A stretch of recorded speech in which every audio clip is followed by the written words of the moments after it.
j'ai fait de l'athlétisme, du basket, du foot, du jazz moderne, de l'escalade, de la natation, du golf, du squash, du tennis. Et dans tous ces sports, j'ai retenu le foot et le judo. Le foot, l'année où je termine, j'étais l'un des meilleurs buteurs de l'équipe. Il y avait détection qui s'offrait à moi. Et de l'autre côté, il y avait le judo, où il y avait le haut niveau qui s'offrait à moi. Et j'ai préféré choisir le judo, tout simplement. À l'époque, lorsqu'on perdait des matchs, c'était une équipe qui perdait. Donc j'ai préféré le judo, où déjà à l'époque, j'avais beaucoup de médailles, beaucoup de résultats. Et surtout, j'ai très vite compris que si je voulais gagner, je pouvais compter que sur moi-même. Si je perds, c'est de ma faute et de la faute de personne d'autre que moi.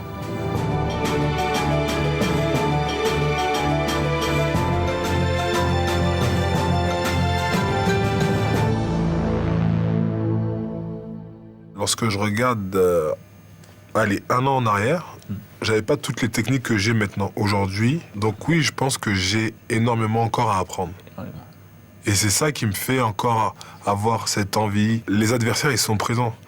Les adversaires, ils ont aussi faim que moi. Simplement, c'est à moi d'être meilleur qu'eux, d'arriver avec des nouvelles cartes à chaque compétition, avec de nouvelles techniques pour les surprendre. Sinon, je sais que je me ferai becter. Il faut pas que je me repose du tout sur mes lauriers. Il faut toujours que je me remette en question, que j'avance, que je me dise que je suis plus faible qu'eux.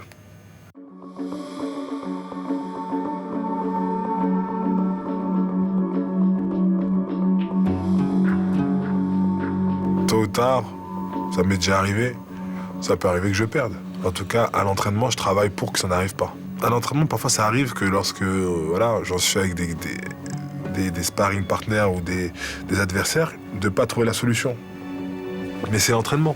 Se dépasser, c'est travailler le mental. Se lever le matin alors que tu es fatigué, t'as pas envie d'aller à l'entraînement parce que tu es vraiment fatigué à bout. Ça, c'est la préparation mentale. À Telly, notamment à Tokyo l'année dernière, où Telly ne s'est pas amusé. Quand je monte sur le tapis ou quand je vais sur une compétition, il n'y a pas de doute, c'est je fonce, j'y vais. Je veux, je prends. On croit dans sa tête qu'on est à 100%, mais alors en compétition, on est à 300%. Ce n'est que la finale du championnat du monde. Ouais, mais quand même. La compétition, c'est encore un niveau au-dessus. Il y a une intensité, il y a la gagne qui est à son sommet. On est prêt à tout pour gagner le combat, la compétition. Vous savez, il y a des cuisiniers, lorsqu'ils font à manger, ils le font avec leur tête. Mais moi, mon judo, c'est pareil, je le fais avec ma tête. On ne m'imposera jamais une technique. Je fais ce que je sens, ce que j'imagine, ce que je crois possible de faire. Et parfois, il y a des trucs qui sortent comme ça.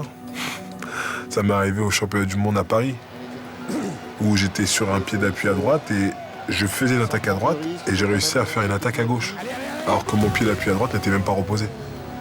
Donc il y a des choses comme ça, je ne peux pas l'expliquer, c'est l'instinct qui parle. En compétition, c'est un instinct animal. Et faire les championnats d'Europe par équipe sans faire les individuels, juste pour ça, il est magnifique encore celui-là.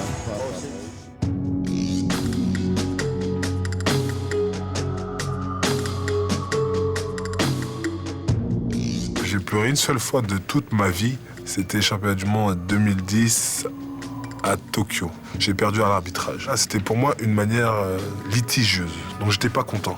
Voilà, je me suis vraiment remis en question, je me suis posé des questions. Je suis sorti de ma chambre, tout était réglé dans ma tête. J'étais prêt à repartir, à revenir au judo. Et ça m'a permis derrière d'aller chercher un nouveau titre mondial, d'avoir 3 ou 4 techniques en plus et d'être encore plus fort qu'avant. Ce que je retiens, c'est que de mes défaites, à chaque fois, j'ai rebondi, ça m'a permis d'aller de l'avant.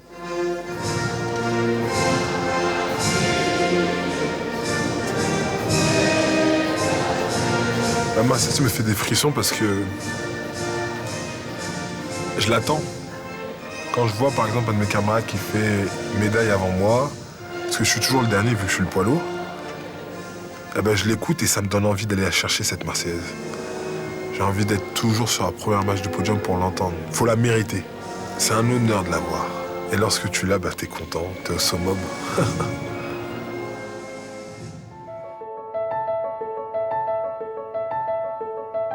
C'est l'un des seuls sports où il y a un code moral.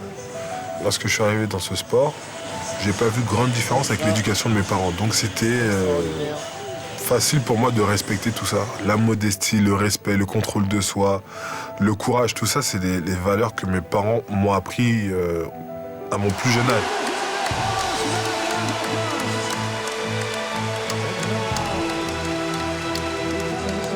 J'ai pas de plan de carrière établi sur des dates. Simplement, niveau sportif, je dirais jusqu'où l'envie, le plaisir d'aller à l'entraînement, le plaisir de faire la compétition ira. Après, à côté, il faut savoir que j'essaie de me construire un avenir. C'est-à-dire que quoi qu'il arrive en ce moment ou maintenant, demain, je suis prêt. J'ai préparé déjà. Et je continue à préparer. Le message que j'aimerais faire passer à tous les jeunes, c'est que lorsqu'on veut quelque chose, il faut juste se donner les moyens, il faut y croire et puis se dépasser.